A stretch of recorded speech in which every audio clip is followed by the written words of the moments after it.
ఆధునిక జీవనశైలికి అలవాటు పడిన వారిలో రకరకాల అనారోగ్య సమస్యలు వస్తున్నాయి.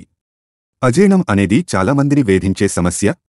ఈ సమస్య ఉన్నప్పుడు తిన్న ఆహారం జీర్ణం కాకపోవడం, వికారం, గుండెల్లో మంట, వాంతులు వంటి ఇతర లక్షణాలు కనిపిస్తాయి. ఈ సమయంలో ఏమీ అక్కర్లేదని అనిపించడం సహజం. ఇలాంటప్పుడు ఆహారంలో కొన్ని మార్పులు చేసుకోవడం మంచిది. ఇంట్లో ఉండే వస్తువులతో అజీర్తి సమస్యను అధిగమించవచ్చు. మజ్జిగలో ఉప్పు కలిపి రోజూ తాగితే అజీర్తి సమస్య కూడా తీరుతుంది. భోజనం తర్వాత అల్లం నమలడం వల్ల కూడా అజీర్ణం నయమవుతుంది. భోజనం తర్వాత అరటిపండు తినడం వల్ల అజీర్తి సమస్యను దూరం చేసుకోవచ్చు. ఎండుమిర్చి, వెల్లుల్లిని కొద్ది మొత్తంలో కలిపి వేయించి భోజనంలో తీసుకుంటే జీర్ణశక్తి కూడా మెరుగై అజీర్తి సమస్య దరిచేరదు. భోజనానికి ముందు కొన్ని జీలకర్రను నోటిలో వేసుకుని నమిలితే జీర్ణక్రియ మెరుగుపడుతుంది. నిమ్మరసాన్ని నీటిలో కొద్దిగా ఉప్పు కలిపి రోజుకు 3 సార్లు సేవిస్తే అజీర్తి తగ్గుతుంది.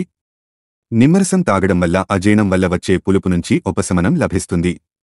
రోజూ యాపిల్ తీసుకోవడం వల్ల జీర్ణక్రియ కూడా మెరుగుపడుతుంది. పసుపు పొడిని వంటలో కలపడం వల్ల కూడా అజీర్ణం తగ్గుతుంది. భోజనం తర్వాత ఏలకులను బాగా నమిలితే అజీర్తి సమస్య దూరమవుతుంది. పుదీనా ఆకులను రోజూ నమలడం వల్ల ఆహారం జీర్ణమై అజీర్తి సమస్య దరిచేరదు. తులసి రసాన్ని రోజూ తీసుకోవడం వల్ల జీర్ణక్రియ మెరుగుపడుతుంది. అజీర్తి సమస్య ఉన్నప్పుడు లవంగాలను కషాయం చేసి తాగితే మంచిది. భోజనం చేసిన తర్వాత పొట్టు తీసిన ఖర్జూరాన్ని తినడం వల్ల జీర్ణశక్తి మెరుగుపడుతుంది.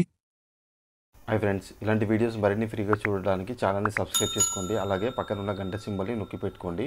ఏదైనా వీడియో అప్లోడ్ చేయగానే మీకు నోటిఫికేషన్ అనేది వస్తుంది.